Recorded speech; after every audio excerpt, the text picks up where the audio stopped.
sedikit saya ingin ini sebenarnya ingin mengambil pelajaran hikmah gitu ya. Yang pertama, ini hikmah yang saya ingin coba utarakan. Yang pertama, Jepang itu kalau kita coba pelajari sejarahnya benar-benar terlihat sebagai satu entitas, satu negara yang gak henti-hentinya mencoba mencari jati diri. Ya. Jadi mereka itu kayak belum tersentuh sama sekali dengan konsep agama. Bayangkan ya, sampai sekitar 1500 baru masuk Kristen, gitu kan? Padahal Islam udah ada sejak 600, 700 gitu. Indonesia udah masuk itu. Di Indonesia udah masuk. Udah 1500 tuh udah Raden patah ya. Dan Islam di Jepang juga baru masuk 1000 berapa yang Turki itu? 1800 kayaknya enggak? Yang kapal Turki Di Indonesia Islam dan Kristen duluan. Gimana? Gimana Islam Di sama Indonesia Islam dengan Kristen Duluan Islam. duluan Islam. Makanya Makanya kan ada teori ini sebenarnya. Duluan Islam. Kenapa orang Indonesia itu susah jadi berubah jadi Kristen? Karena dia sudah Islam. Jadi kalau pada saat dakwah dia bilang ya cerita Anda itu sudah ada di di kitab kami gitu loh. Dan itu yang membuat susah. Katanya sih gitu. Oke. Kristen belakangan. Nah, ini ya, kembali ke Jepang ya. Ini Jepang nyaman itu juga, datang sama entitas yang Belanda juga mau dagang juga. nggak berhenti mencari jati Untung dirinya. duluan Pak. Karena mereka nggak punya sumber untuk bisa bikin konsep ekonomi yang ideal kayak gimana, bikin konsep pemerintahan yang ideal gimana, dan sebagainya. Makanya yang mereka lakukan adalah trial and error. Ini istilahnya yang juga sering diungkapkan ya oleh Alis ya. Bahwa sebenarnya yang sering melakukan trial and error. Coba kalau tadi kita simak dari awal ya sejarah Jepang. Jepang itu pertama kali belajar dari Cina. Terus habis itu ada Kristen masuk kan nggak cocok nih sama gua, udah deh kita tutup diri aja. Terus habis itu ngerasa waduh kita ternyata ketinggalan ya secara teknologi. Akhirnya belajar dari Western, orang Eropa. Terus habis itu ngerasa waduh kok ekonominya malah hancur kayak gini ya. Akhirnya mencoba belajar dari Jerman, Itali. Terus habis itu wah kok kayak gini ya. Akhirnya post-war belajar dari Amerika. Benar-benar mereka melakukan trial and error. Setelah post-war itu Amerika. ada dua Karena mereka nggak punya pilihan lain. Jadi setelah post-war, Amerika itu penjajah Jepang sebenarnya. Jadi kira-kira 1960-an. Jadi Jepang itu menandatangani perjanjian apa gitu setelah Perang Dunia II. Salah satu isi perjanjiannya adalah bahwa Amerika menempatkan kayak perwakilannya di Jepang untuk memberi nasihat ekonomi dan sebagainya. Nah jadinya emang hubungan Jepang setelah post-war itu sebagian besar Amerika. Itu kalau baca perjanjiannya menyedihkan itu. Karena terutama kalau itu ada nilai uangnya kan ya. Salah satunya kan Indonesia juga dapat kan Indonesia itu dapat bangun hotel Indonesia, bangun itu kan. iya bangun semua Dari pampasan dari uang semua. Dan yang Sebenarnya ini sih kalau para sejarawan ya menyatakan Jepang itu salah satu negara yang beruntung untuk menyogok selain Australia gitu. Kenapa beruntung? Karena coba pas zaman 1000 tahun berapa 1500-an, 1600-an kan Portugis Spanyol nggak ingin ini menjajah Jepang. gimana? Jepang ini salah satu negara yang dianggap oleh para sejarawan sebagai negara yang beruntung. Nah, tidak diajak Portugis. Kenapa nggak dijajah Portugis? Kenapa nggak dijajah Spanyol? Parah. Kenapa mereka nggak tertarik? Tapi Inggris ke Amerika loh. Nggak punya apa Amerika? Itu kan mau nyari rempah-rempah kan, mutar siapa tahu dapat gitu kan. Kan Columbus gitu kan, kalau kita ke barat terus kita akan ke timur. Ada Amerika sih dia udah nabrak dulu. Belum sampai Jepang. Ya sih ya, ada kayak gituan ya. Tapi faktor lainnya itu katanya post-war ini salah satu yang membuat economic miracle Jepang terjadi adalah karena Jepang itu dibantu Amerika. Jadi Amerika terus perang di Korea ya, pada masa itu tahun 1950-an. Nah Jepang itu Amerika terus beli banyak sekali peralatan perang dari Jepang dan itu katanya benar-benar menggerakkan ekonomi Jepang saat itu. Sebenarnya kan salah satunya apa ya, Amerika itu kan masih menganggap Jepang ini sebagai negara yang berbahaya itu kan mas. Nah sementara kalau misalnya habis dia kalah perang terus dia menjajah, yang paling dekat dengan Jepang negara mana? Rusia kan, dimana Rusia sendiri punya paham yang komunis yang ditakutin nama Amerika kan. Makanya daripada dia Rusia masuk situ ngebantu, mendingan saya aja dijagain gitu. Soalnya kan misalnya Jepang bangkit mesti jadi negara berbahaya lagi kan. saya selesai dulu ya. Jadi hikmah pertama yang ingin saya sampaikan adalah Jepang itu negara yang melakukan trial and error. Tapi bisa kita saksikan ya bahwa kalau saya menyimpulkan bahwa sehebat-hebatnya kita melakukan trial and error itu hanya bisa menjadikan bagus satu atau dua aspek saja, tapi tidak bisa semua aspek kehidupan. Kayaknya itu yang dialami oleh Jepang. Bahwa Jepang mungkin bisa bagus di ekonomi, tapi ternyata mereka di aspek sosial ngaco gitu ya. Saya mencoba misalnya mengambil contoh sekarang gitu. Tapi ekonomi juga ngaco ya. Nggak, saya sangat tertarik dengan ini sih sebenarnya, dengan pola demografi Jepang kan sekarang sangat bermasalah. Nah, demografi Jepang ini kan hubungannya salah satunya ke urusan pernikahan, punya anak atau enggak. Nah, bahwa Jepang itu dengan trial and error bisa saja mereka tiba pada kesimpulan bahwa oh, kita agar demokrasinya bisa sustainable, maka kita perlu memberikan banyak motivasi orang-orang agar punya anak. Salah satunya punya anak dikasih duit, punya anak dikasih fasilitas dan sebagainya. Bisa jadi dengan trial and error mereka tiba pada kesimpulan seperti itu. Tapi ternyata tetap banyak masalah kan, nggak jalan kan, kayak sekarang ini. Nah, terakhir ya misalnya saya cerita ke Adri ya, pasti juga nih. Ternyata motivasi orang Jepang yang menikah itu banyak, nggak cuma menikah itu ribet gitu kata mereka, tapi juga ternyata pesta pernikahannya juga mahal. Gitu. Jadi rata-rata orang Jepang itu katanya menghabiskan 3 juta, 3,5 juta yen gitu kira-kira untuk pernikahan, pesta pernikahan mereka, yang itu rata-rata mengundang 70 orang saja. Mahal kan? 3,5 juta ya? 350 juta. Untuk Tujuh DDP puluh orang. ini kayaknya nggak tahu deh. Nah, Untuk kabarnya DDP-nya orang Jepang kayaknya nggak terlalu mahal ya. nggak seberapa ya? Tapi itu untuk Setahun, GDP, 2 tahun. tapi untuk ini lihat ya, lu umur 25 ini punya nggak duit segitu? Itu kan minimal dia perlu kerja. Makanya baru bukan nikah. bapaknya ya? Dia sendiri. Tergantung itu keluarganya, nah mereka Indonesia lah. Makanya orang ini apa enggak? Nah, saya membandingkan dengan sistem Islam misalnya, bahwa Islam di urusan pernikahan itu benar-benar mengatur dari kalau dia itu niatnya, dari niatnya itu diarahkan agar lillahi ta'ala, bahwa untuk Allah. Dan akhirnya Allah membuat sistem pahala misalnya, punya anak itu pahala. Terus habis itu Kalau yang belakang menikah juga itu biasa. setengah agama dan sebagainya, hal seperti itu kita lihat. Nah ini yang pertama ya. Jadi trial and error itu ada maksimalnya, ada peaknya, ada batasannya yang nggak bisa melebihi mana ya? Iya, nggak sampai itu loh, dia nggak pernah nyampe. Ya mungkin seperti itu ya. Tapi some country memang dekat ya. Ya begitu deh. Nah yang kedua, gimana ya jelasin ya? Nah saya ngebayangin bahwa Jepang di Perang Dunia II bisa seperti itu. Mungkin saya mengibaratkan kayak ada rumah gitu ya, rumahnya bagus, tapi mereka fondasinya ngaco. Bahwa mereka punya kerja keras, mereka bisa kamikaze, mereka punya nasionalisme luar biasa, mereka mau mati untuk keluarganya dan sebagainya, tapi fondasinya ngaco. Niatnya apa sih kalau ditanya? Kan nggak jelas ya, benar-benar lemah gitu dan sebagainya. Nah kita di Islam gitu, kita Fondasinya bagus, rumahnya ngaco. nah, kita punya kesempatan, kita punya kesempatan untuk punya rumah yang bagus dan juga fondasi yang bagus gitu.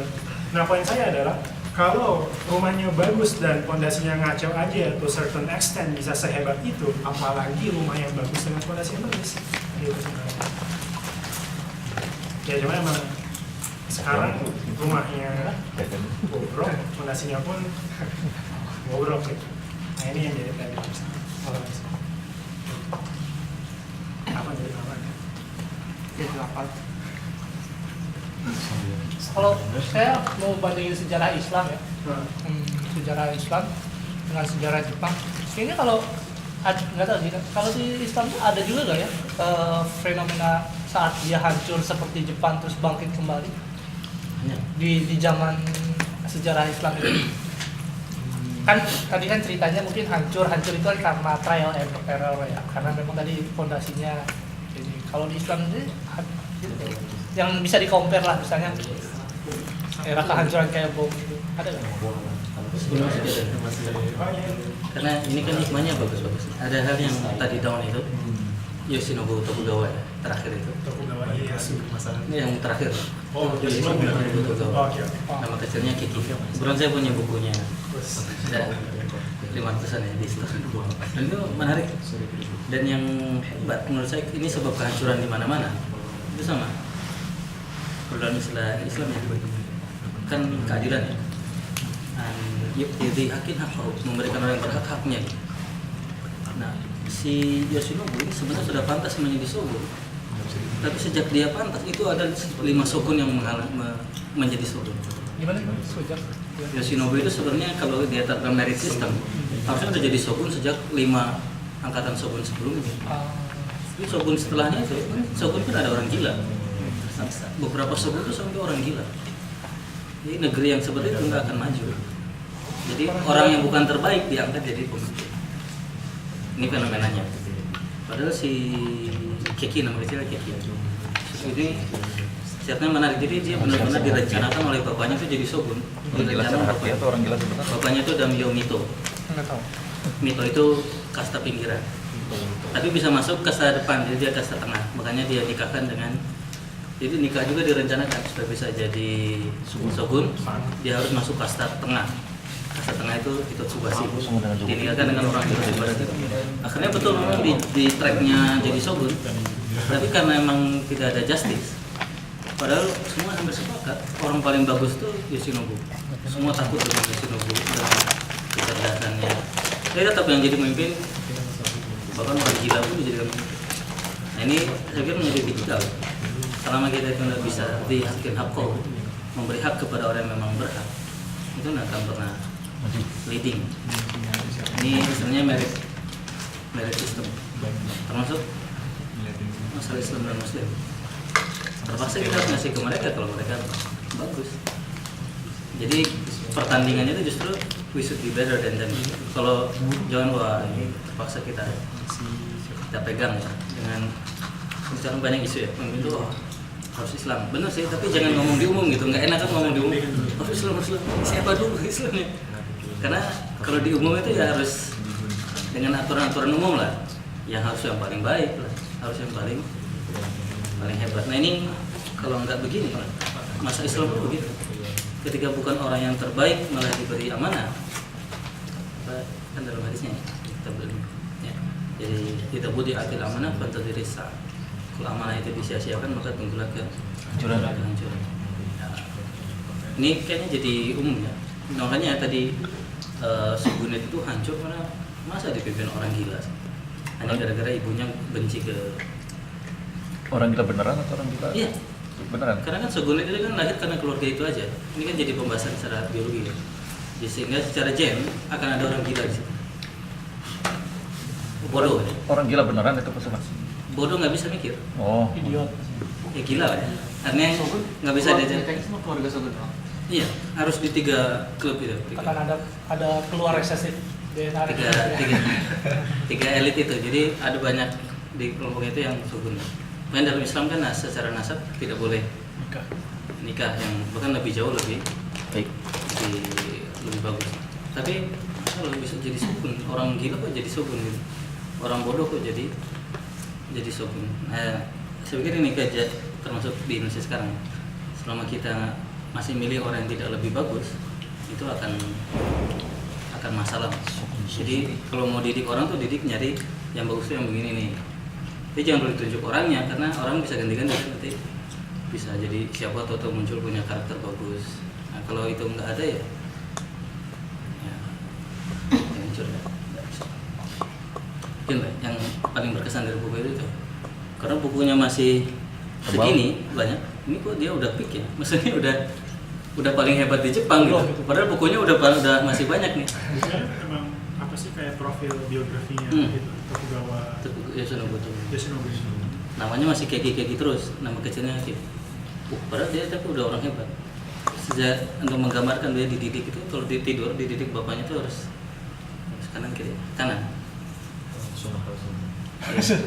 Tapi menurut mereka kanan itu karena tangan kanan itu penting. Jadi kalau dia disabet tangan kirinya buntung, dia bisa punya tangan kanan. Terus di dua ininya, kalau miring ya, dia pakai pedang bapak.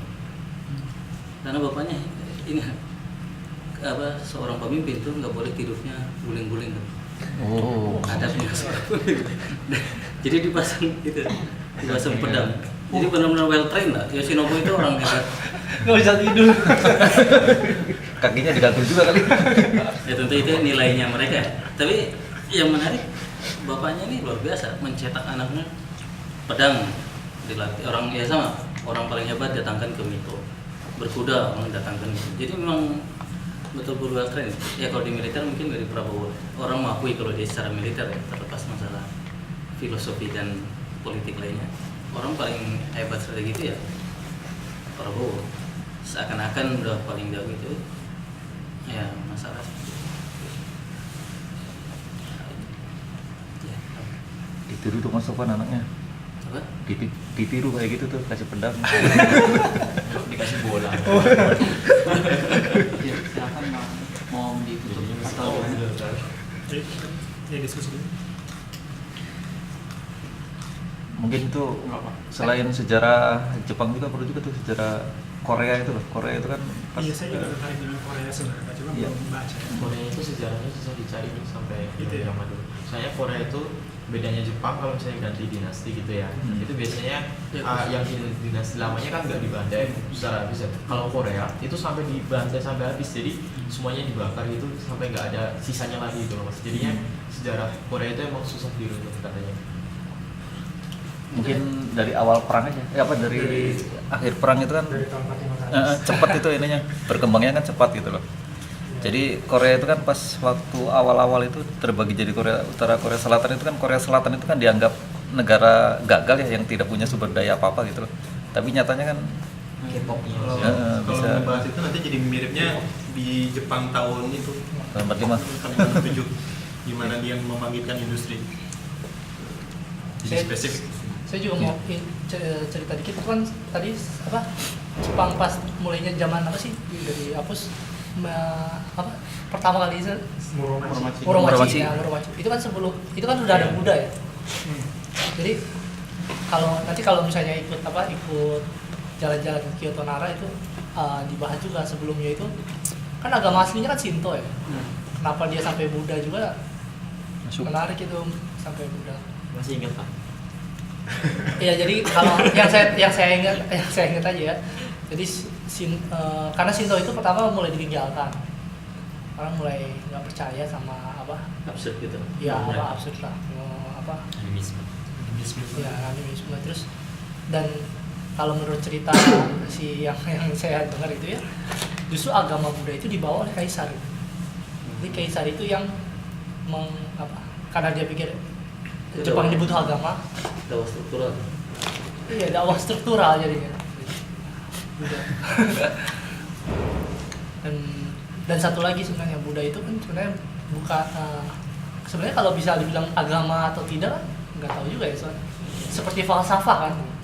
Makanya akhirnya dipilihlah Buddha itu untuk masuk baru sama itu sebelum jangan gitu. Itu pas perang dunia satu Amerika itu sedang apa ya? Sedang apa ya? Tapi mereka nggak ikut perang yang jelas. Superpowernya itu sejak kapan sih? Untuk kapan? Nanti Untuk perang. juga Apa? Kalau ada Perang dunia saya pertama. pengen Oh, tahu. perang dunia pertama ikut Ikut perang dunia pertama. Udah hebat. Bukan ikut ikut. udah hebat. Itu kan Center of Excellence itu selalu Berlin, London, Copenhagen, nggak pernah ada situ. Enggak kan Nggak ada. bantuin perang di Eropa kan. Gitu ya? Itu. Udah hebat mereka. Amerika itu terakhir ikutnya kalau nggak salah ya. Di Perang Dunia II baru muncul. Ya, Itu kan perang karena dunia itu, baru karena karena orang perang pintar apa? juga migrasi ke Amerika. Kalau mau itu lihat di YouTube ada namanya US History. Apa sih Crash Course US History? Yang Yang orangnya John ngomongnya Green. seperti itu. John Green. Oh, John Green. Itu Iya. bagus. Ada yang dari Kapan itu Amerika peak? Ya mulai munculnya sejak Perang Dunia II. Tapi revolusi industrinya seterusnya Tapi sama. Perang Dunia I kan kayak Nazi itu tuh Perang Dunia Dua. II. Iya. Ini kalau dilihat ya, memang negara itu butuh waktu lama gitu, sampai ke masa kulminasinya. Mereka mencari bentuk gitu kan. Amerika itu kan itu juga sejarah panjang ya, dari 1500 Perang internal dulu ya. Dari Mereka cowboy. punya perang internal, mencari bentuk ideal kayak gimana gitu. Nah, Jepang pun Perang juga internal punya dulu. masa seperti itu. Iya. Indonesia juga harus gitu. Dari dalam diri dulu.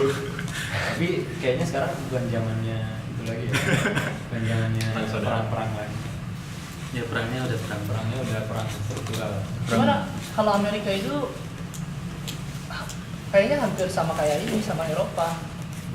Nggak terlalu jauh dia. Mereka di belakang dong. Ya di belakang tapi nggak terlalu jauh. Renaissance kan dia baru nonton. Nah kan ini ngomong Amerika ya, Amerika ini ya yang imigran ya, imigran. Jadi kan Ikutin dua mereka tuh perang dunia negara kan pertama. yang penting gitu, Prancis sama apa? Sama Yang pertama Inggris. ini. Inggrisnya di sebelah Sekutu bawah, Prancis, Amerika, Inggris. Prancis yang ke Kanada sana. Kanada, India. Nah itu dia yang mungkin Amerika. nggak beda jauh Jepang malah sama ikut si ke sini, Eropa ikut pas perang. revolusi industri. Mereka pun ikut-ikutan itu, ikut-ikutan revolusi. Ikut industri. Yang nggak terlalu- Sama satu lagi Australia. Kalau Australia ada tempat buang gitu kan. Wah, Tahanan penjahat. pidana. Tahanan. Nah, ini apa? Ada dua dorayaki, saya kasih quiz ya. Ada punya segala. Harusnya tiap hari kayak begini nih. Tiap minggu gimana nih? Tiap minggu masalah. Enggak, kalau perlu ini hadiahnya dari mana? Saya jadi ingat ini. Bila perlu dapat Boleh hadiahnya cerita, satu. boleh cerita dulu nggak hadiah? Jadi saya lihat YouTube. Ini tapi ini loh Kristen, agama Kristen. Hebat masifnya mereka apa sih namanya? Kristenisasi. Dakwah. Jangan Jadi di dapat Kanada, dulu. di Kanada ada pesawat terbang gitu, penumpangnya kan lagi penuh kan. Jadi perjalanan pesawat terbang itu dalam negeri kan, 3 atau 4 jam gitu. Jadi di situ tuh ada Santa Claus, terus ada ini, udah lihat ya? Iya di Facebook. Di Facebook juga ada ya? Ya mungkin yang menarik itu apa namanya membuat orang percaya gitu. Padahal kan sebenarnya kan banyak juga yang nggak percaya sama apa Santa Claus itu. Jadi dia pada saat tiket boarding pass ada Santa Clausnya, ditanya mau hadiah apa gitu. Ada yang cuma minta underwear, ada yang cuma minta TV besar, pokoknya ada yang ngomongnya ngaco semua lah gitu. Oh, ini Kita jodoh. Pas sampai sana udah dikasih semua. di ininya ya Pak. Nyampe baggage airport. claim bukan? Iya, bagi ya. Dikasih semua. Dan yang menarik itu sebenarnya komentar-komentarnya, baca deh, di YouTube itu ya, di komentar-komentar di bawahnya deh. Karena kan banyak juga yang Komentar di itu nggak bawah. percaya sama Dibacain komentarnya Tapi banyak. kan, Kayaknya bukan itu deh. itu sih keren. Lo riset ngapain tentang dia? Itu menarik ya. Iya sih. Tapi kan Christmas sekarang udah ini doang. Apa sih? Nah itu makanya Jualan doang. dakwahnya itu. Jualan bisnis. Lanjut, itu hadiahnya. Dulu mau kasih pertanyaan apa? Ya, gampang aja ya. Ini aja deh, pertanyaan Jepang aja ya. Sebutkan Banyak sebutkan 4 prefecture di Pulau Shikoku.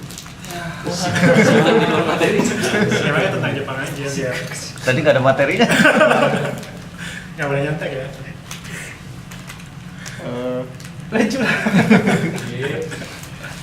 Aduh, tadi tuh disebutin tadi. Udah langsung gua deh.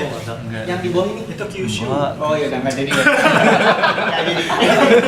Itu salah. Itu salah. Ya udah deh. Ya nggak bisa. Ya udah yang gampang deh 4 prefecture di Kyushu kalau gitu. Ya, gampang Gampang ya? Yang si Kopo aja. Shikoku aja. 3 tadi. Nawar. Ganti deh. Ganti sejarah dong. Tentang sejarah dong. Ini kan Sebut tadi agak susah dikit dong, Mas. Biar agak ada sebenarnya. Sebutkan bisa gitu. 3 perdana menteri Jepang terakhir. Terakhir Bisa. bisa. ABK atau ya, Pak? Salah. Udah. Udah saya. Udah. AB udah Kang. Abe udah kan. Salah deh. Bata. Coba lagi ya. Sikam juga semua. Udah nggak boleh ikut lagi loh. Diskualifikasi. Apa oh ya, tadi kan ada istilahnya ini ya, pas lagi zamannya apa namanya tadi? Kejar dan negeri. Enggak, ketika daimyo pada menguat, mereka jadi saling perang. Nah, kalau dalam bahasa Inggris masa itu disebut sebagai the warring state period. Dalam bahasa Jepang disebut sebagai Single budidaya. Udah ngomongnya. Jangan Tapi tarik jawab. dikit. Udah kayak orang Jepang. Tadi kan ada asal muasal Todai. Kalau asal muasal Osaka Degaku apa? Yang apa? Yang berisi 3 burung itu. Siapa rektor Todai Oh, pertama iya. gitu Berisi kan. 3 burung. ya ada Saya mau pulang ya. Mundung Mas Rado. Oke, terus sebutkan nama lengkap dan urutannya yang benar 3 tokoh pemersatu Jepang. Urutannya dari yang awal ya maksudnya. Coba itu. Yang kedua siapa sih? Lupa. Oda Nobunaga, Oke. Akechi Mitsuhide,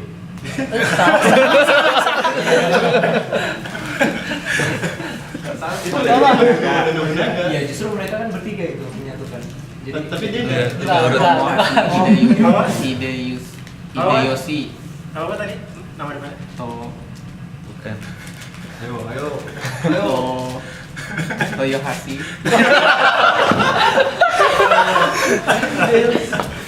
Oda Aduh, gimana sih? Mau jawab, Pak? Coba dulu ya, Pak. Oda Nobunaga. Oke. Terus apa tuh? Itu yang kedua jadi nama merah Twitter di rumah saya, Pak. Apa ya? Lupa saya tadi kan disebutin. Tamagawa lah. Jadi maaf. Itu luar jawabannya. Ya gue gak ada yang bisa ya. Coba. Tadi Oda Nobunaga Oda. Terus Hideyoshi ya? Iya. Banyak. Tokuyama ya?